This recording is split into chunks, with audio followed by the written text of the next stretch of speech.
difficult coming up with a topic. I ended up coming with the topic of theater and called it retrospective, but it was really, really difficult to figure out what really culminated my 4 years here. So these are 4 photos, one from a different year at Millbrook. So each year I really wanted to represent one photo that kind of described each one of my times here. So the first photo up there is my first 2 roommates at Millbrook, Will Bates and Corey Runquist, and Robbie Visconti, somewhere in the back. But I really didn't know where I was in life when I got here. I had come from a school where I really didn't feel known and needed, like I said in my chapel talk, but I came here and I was really trying to figure myself out. And the reason why I picked theater was because I feel like that was really the reason why I'm here today and why these 4 years have been so culminating. The last 4 years here have been some of the best years of my life, and I came here so uncertain, and theater was something that I didn't really know when I got here, and I ended up staying for these 4 years and ended up loving theater. It was something that I tried once and immediately fell in love with, and have done for the rest of my few years here. So that's one of the most important things, why this is culminating. It was hard because everyone was wondering if I was going to do a film or not, and I wanted to do a film, but that doesn't culminate my 4 years here. What really culminates my years here is something that I came to the school not having any knowledge of and leaving with all this knowledge about myself. And that really comes from theater for me.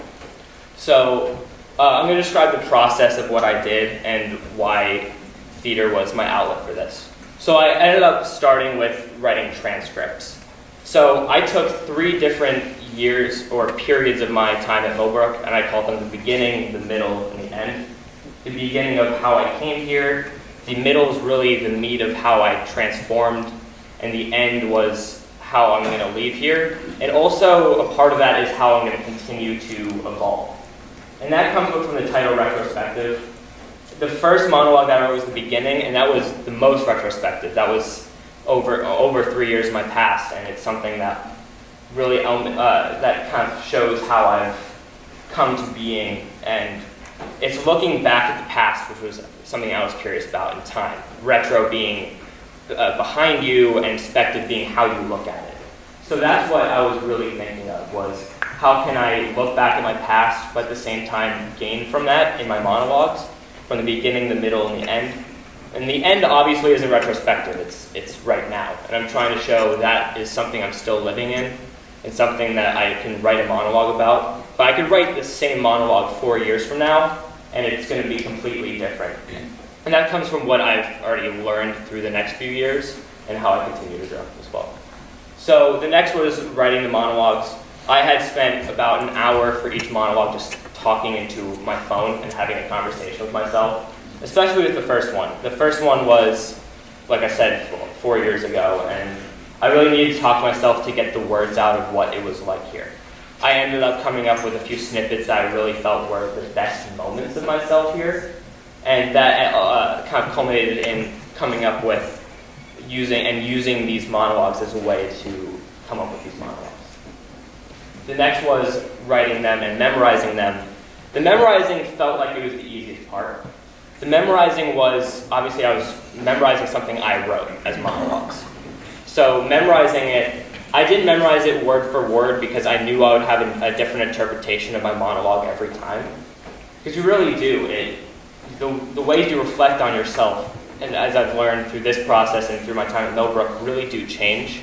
I could put out the same show tomorrow night and it would be completely different. So I really wanted my monologues to have a sense of, I memorize them, but also they will change and evolve as I go through my monologue, or even how I'm feeling in this moment was different than when I'm rehearsing it. So I wanted to really let the writing speak for itself, but also how I'm feeling in the moment speak for itself as well. And then the next was costumes and lighting. The lighting you'll see later on, and I'll mention that more after I do the monologue, because I feel like it's better to speak for itself. But you'll be able to see that as well. So without further ado, I will start my monologue.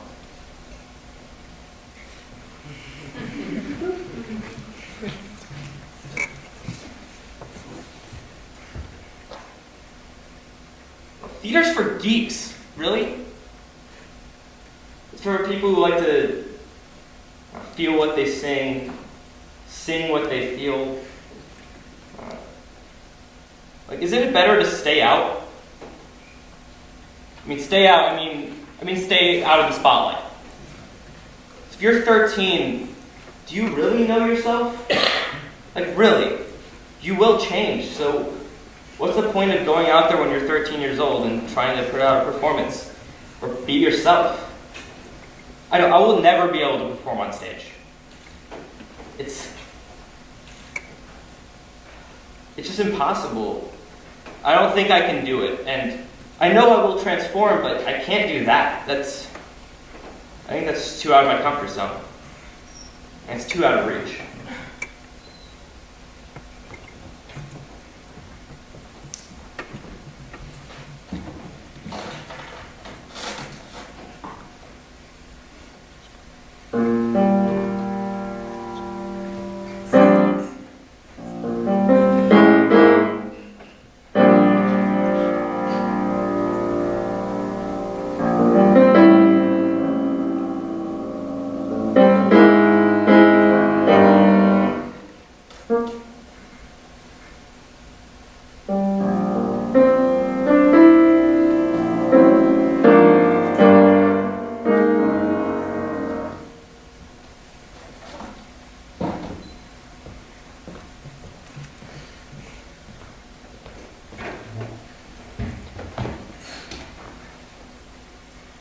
Still can't do it.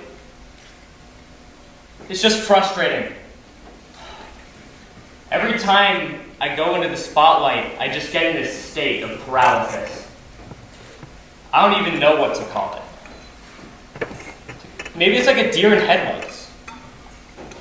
The headlights are just some inevitable future. It just follows you.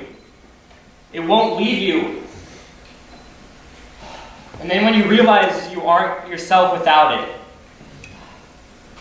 you just can't do it. You want to do it. You keep trying, but it's just this impending doom. I see these kids.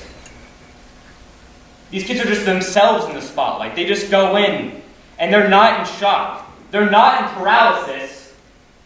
They don't feel like a deer in headlights. They're just comfortable. I don't understand. I don't know, maybe if I keep trying, it'll work itself out. It's like the piano. Like, I can play, and I certainly can play. But I can play out of the spotlight. I can keep practicing. I can practice and practice, but it doesn't make perfect, and I can't come out here and do what I want to do, okay? But maybe if I keep trying, I guess it's better than giving up.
Maybe I was wrong. Maybe I made a severe miscalculation. I might be going off on a limb here, but maybe no one feels comfortable in the spotlight. No deer feels comfortable in headlights, right? Yeah, I think so. maybe there's some key to doing it. Maybe it's about practice. If you practice, then the impending doom is nothing. It's like playing a piano, you know? You just play it so many times that you can just play it with your eyes closed. Maybe if you keep doing that, you can play it with your eyes closed. The audience is there, but it's metaphorical. You can just keep playing, and you keep practicing, and the spotlight isn't as scary. It's not, you don't go into paralysis, you don't start shaking. I don't know, maybe that's it.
What I was really trying to do with my symbols and my monologues was to show a few things that really represented the best change. One was theater and the illusion theater, but also was the piano and the music. So the song I played there was called Welcome to Both Records, all 3 times. And I want to represent that. There is a lot of practice that goes into performing something. And most of it is practice. And I think I realized through those 4 years that once I started playing piano and once I practiced so much, I really feel like I was obviously still scared, but it made it less scary. And even that time, I've played this hundreds of times since I came to Millbrook, since the beginning of sophomore year. So I really learned the piece over and over again, and I kept on trying to figure out how I wanted to play it and try to play it the best I can. So I wanted to represent a struggle through the first few, and then eventually that I could figure out how to actually play it and play it in the way that I wanted to. I didn't learn that through sheet music. I just learned it on YouTube by a guy playing it with his fingers. And I was just like, I can do that. So I tried doing that.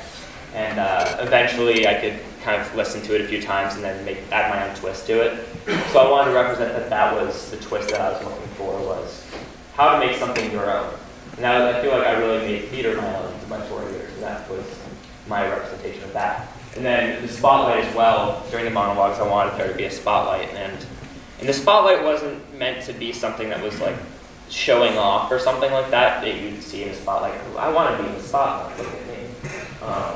there's more or less that the spotlight represents something that's scary, and people go out every single day at the school and perform something, and it's really scary, and everyone has this dialogue between each other that you can connect, saying, and who you do, like who you're working with in a theater program, like we'll all go backstage and say, like, wish each other the best of luck, because we all know it's scary, but it's something that I really learned to be something that you can embrace, and something that I will still want to embrace during the 4 years.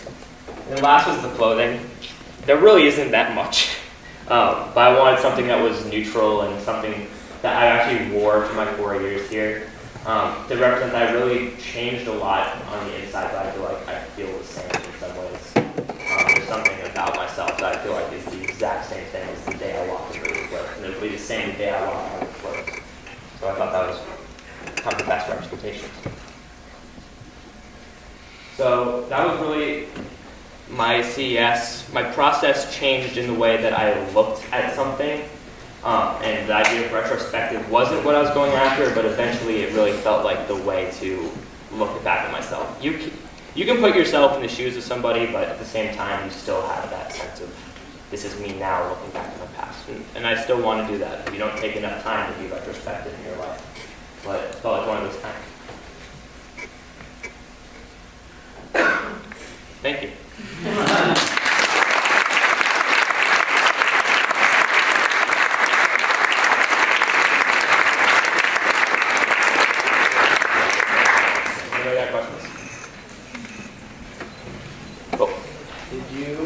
Start off the CES process thinking you were going to do theater to Monologues, or did you do something? It's interesting. I knew I wanted to do music and theater. I was thinking about, I wrote a literary magazine this summer that I wanted to continue, but I also realized that I did not make a literary magazine at Millbrook. That was on my own time. I wanted something that I did with this institution that will be something that I carry on with me, and especially Miss Lifter, who's somebody that I met here.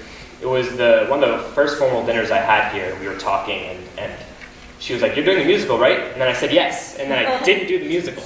And I felt like I lied to her and I lied to myself. And it was a part of me that I didn't feel secure with myself yet to do theater. So I found theater as that outlet because it was something that I felt was important to me, and something that actually was an institutional change that I really gained from the institution, not just myself. And it's something that I'll connect to here, not my life beyond here. Anybody else? Kevin? Have you learned anything about yourself after you Monologues? Yeah, I think I did. It was, especially how I look at time is completely different.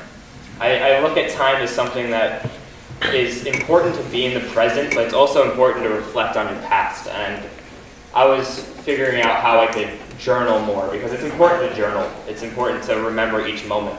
Like, I wish I journaled my freshman year. It would have made this process way easier, instead of talking to myself for an hour, just really long.